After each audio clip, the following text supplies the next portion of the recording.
In this pod-slice summary of the Ben Shapiro Show, Ben Shapiro focuses on the conflict between Israel and Hamas. Describing large-scale pro-Israel rallies taking place across Western cities, he asserts that there seems to be more widespread support for Israel than for Hamas in the West. Interestingly, he notes these rallies demonstrated not just support for Israel, but also a broader love for the Western values they believe Israel stands for. He contrasts this with footage of violent upheavals at pro-Hamas rallies. Shapiro then shares his views on various politicians' take on the issue. He criticizes Canadian Prime Minister Justin Trudeau for admonishing Israel publicly, arguing that he's ignoring Israel's significant display of restraint. He also touches on U.S. politicians like Reverend Jamal Bowman, who he accuses of verbally supporting Judaism while opposing Israel. Additionally, he scrutinizes Ilhan Omar's statement that all people of faith should oppose Israel.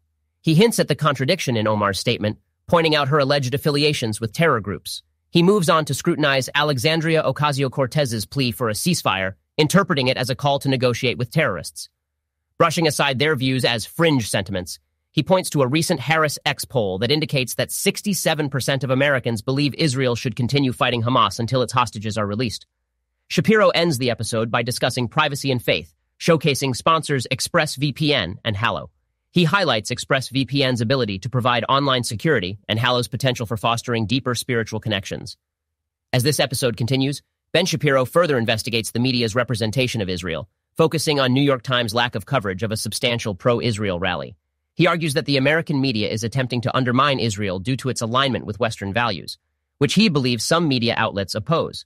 Shapiro specifically highlights documented evidence of Hamas using hospitals, such as the Alifa Hospital in the Gaza Strip, as fronts for military operations, leading him to chastise the media for treating Israel like a political leper for targeting these sites. By citing official statements and examples, such as the U.S. attack on a hospital in Mosul in 2016, Shapiro underscores the reality that hospitals can indeed be deemed military targets under international law if they are used to carry out harmful acts against the enemy. Despite this, he challenges the media's portrayal of Israel's actions as a war crime. He also speaks out against Elizabeth Spies of the New York Times for suggesting that accusations of Hamas using human shields are merely racist justifications for Israeli military action. Shapiro refutes her claim by citing existing evidence of Hamas's use of human shields. Shrugging off these media narratives, the podcast host suggests that the general public isn't buying these arguments. He points out that most Americans are not interested in the media's moral equivalence game and should not be afraid as the West has might on its side. Moving from media to politics, Shapiro criticizes the Congress for its behavior. He points out that politicians nowadays are leaning towards being political commentators rather than actual public servants who get things done. He believes this shift is due to the alteration in public expectations, with many voters drawn towards politicians who make impossible promises rather than those who can deliver practical solutions. In essence, this part of the discourse revolves around Shapiro challenging the media's portrayal of Israel and its conflicts, and emphasizing the gap between media narrative and public sentiment, while also pointing out the flaws in current political systems. He continues to prioritize practical solutions and honest politics over posturing and empty promises. Delving further into the podcast, Ben Shapiro offers a critique on the current state of Congress, where he notices a shift in the politicians' behavior that he equates to high school antics. Shapiro argues the current political scenario is largely a result of the misaligned incentives and distorted expectations from politicians. Using the example of Kevin McCarthy and Tim Burchett's altercation in Congress, he suggests that politics has become a spectacle instead of a forum for effectively governing the public. Shapiro expresses his concern over this theatrical politicking, citing an example of Kevin McCarthy, former Speaker of the House from California, and Representative Tim Burchett of Tennessee, engaging in a physical confrontation. He criticizes this behavior as juvenile and unproductive, stating that it creates a circus-like atmosphere within Congress devoid of substantial policymaking. Transitioning to the topic of incentive structures, Shapiro presents his theory that the alignment of incentives, not the inherent quality of a politician, determines whether they do the right or wrong thing.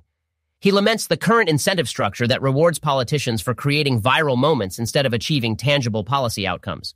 He also criticizes the lack of consequence for clownish behavior in Congress, citing examples from both the Democratic and Republican caucuses. Shapiro highlights the actions of Jamal Bowman and AOC from the Democrats and describes Matt Gaetz from the Republicans as being part of the clown car. Despite this critique, Shapiro cleverly intertwines humor into his commentary, providing comic relief for the audience while maintaining his serious criticism of the current state of politics. In this segment, Shapiro offers a detailed critique of the current state of Congress, using humor and vivid examples to animate his arguments. His critique is directed at the political spectacle created by politicians, the absence of punitive measures for their imprudent behavior, and the misalignment of the incentive structure within politics. His analysis underscores the need for practical solutions and efficient governance in Congress.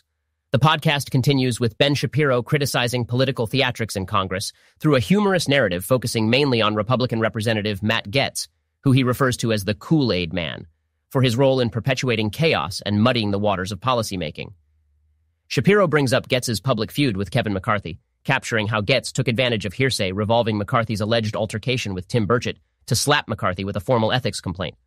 Describing it as an instance of Gaetz's deep and abiding hatred for McCarthy, Shapiro criticizes the pettiness of these personal feuds, seeing them as divergent from the real work of policymaking. The conflict between politicians doesn't stop with Gaetz and McCarthy. Shapiro describes a range of juvenile behaviors on both the Republican and Democratic sides. A striking vignette in the podcast involves a hearing in which Jared Moskowitz and James Comer spar, culminating in a personal jab comparing Moskowitz to a Smurf, an example Shapiro uses to underline the frivolous behavior currently pervading Congress. Shapiro goes on to discuss elder politicians like Mitch McConnell and Bernie Sanders, arguing they are more serious and focused than their younger counterparts because they avoid engaging in immature HSA backroom deal cutting that nonetheless gets the job done. He cautions that this divide creates a politically unserious environment that leads to poor policy outcomes. The consequence of these theatrics and personal feuds, as Shapiro points out, is more wasteful spending. Even with a change in leadership, the House passed a continuing resolution to extend spending levels set by Democrats. He suggests that this substantiates the notion that the recent upheaval had less to do with political principles and more to do with personal vendettas, a theory that even left-leaning figures like California Democrat Ro Khanna support. Ben Shapiro on his podcast highlights some key focus points in the political dynamics taking shape in Washington, one of these being the subject of foreign aid. He talks about a bill proposed by the U.S. Senate designed to provide $4.3 billion in emergency aid to Israel. Shapiro notes that Biden originally requested a $5 billion foreign aid package, which included contributions not just for Israel, but also Ukraine and Taiwan. Shapiro presents a detailed picture of the politics involved, revealing that House Republicans were skeptical about the aid meant for Ukraine due to uncertainties surrounding the endgame for the situation in that region. In counterpoint, Shapiro does argue that the situation in now Israel differs significantly from that in Ukraine. Israel needs rearmament to accomplish its strategic objectives against Hamas, goals that are attainable with enhanced rearmament. Even so, Shapiro underlines that a vibrant discussion on the pros and cons of each aid package is important, pushing policymakers to think through foreign aid allocations and their immediate and long-term impacts on global stability. Shapiro also touches on the political maneuvering around the foreign aid bill. The House Republicans proposed a rider which would fund the aid to Israel by cutting the IRS's budget. Democrats, however, unanimously defeated this proposal, and Shapiro suggests that this could fuel Republican arguments citing Democrats' priority on IRS funding over supporting Israel during an ongoing conflict. Shapiro then transitions to discuss other topics, including the Democratic Party's concerns regarding the performance and public perception of President Joe Biden. He cites a Politico piece which highlights how Biden could potentially turn around his current situation by appointing more people in positions of high power and perhaps bringing in fresh perspectives. Finally, Shapiro steers the conversation towards the upcoming meeting between Biden and Chinese leader Xi Jinping.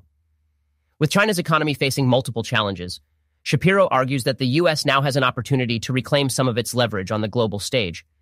He suggests some of the measures Biden could push for, including encouraging China to calm its military antics in the South China Sea and pushing for transparency on issues such as COVID-19.